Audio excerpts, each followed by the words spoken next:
Welcome to the first episode of our series on the greatest treasures in history ever found.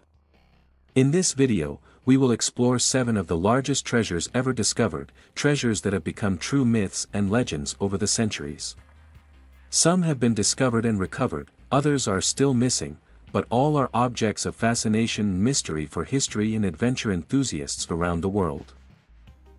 About 1950 years ago, in 70 AD, the Romans ransacked the Temple of Jerusalem, built by Herod the Great, and stole all the treasures inside, including the Menorah, a 7-branched Jewish candlestick made entirely of gold, which was considered the holiest object of the Jews after the tablets of the law.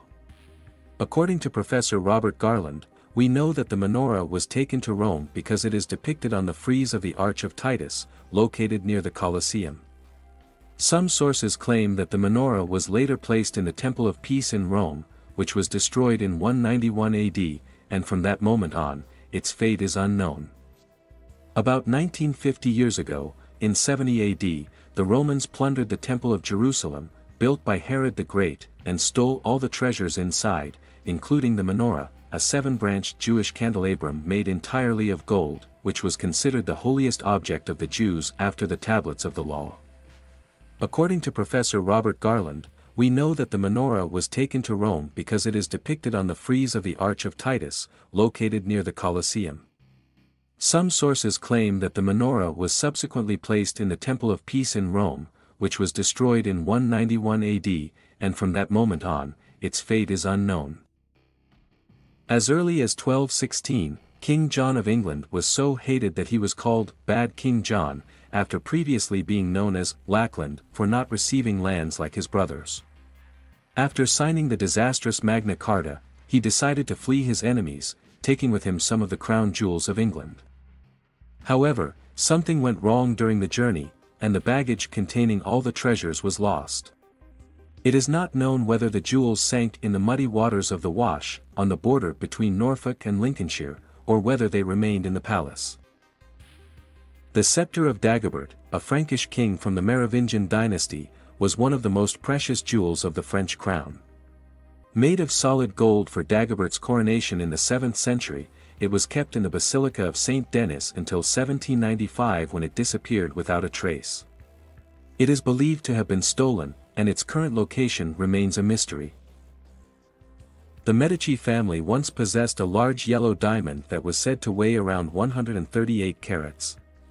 It was cut and set as a pendant with a serpentine gold frame studded with small diamonds by Pompeo Studentoli, a Venetian expert, in the Grand Ducal workshops. When the last of the Medici died in the late 17th century, the Florentine diamond passed to the imperial family of Austria, who used it in tiaras of pearls and precious stones like those worn by Maria Maddalena of Austria. During World War I, the family took the diamond with them into exile in Switzerland, and after this stay, its whereabouts remain unknown. Some suggest that the diamond was stolen by someone close to the family, while others believe that it was broken up into smaller stones and then sold. The San Miguel was a Spanish ship that was carrying large quantities of precious metals and stones that the Spanish king hoped to sell to finance his ongoing war of succession. In 1715, it sank in a storm off the coast of Cuba and was never found, along with its treasure. The Beale Cipher consists of 3 encrypted messages left by Thomas J. Beale in 1822 to a friend, containing information about a treasure hidden in Bedford County, Virginia, USA. The first message indicates the location of the treasure, the second the description, and the third the names of Beale's companions. The messages are written in numbers that correspond to page and letter positions in 3 different books. So far, only the second message has been deciphered, starting from the United States Declaration of Independence, while the other 2 remain unsolved.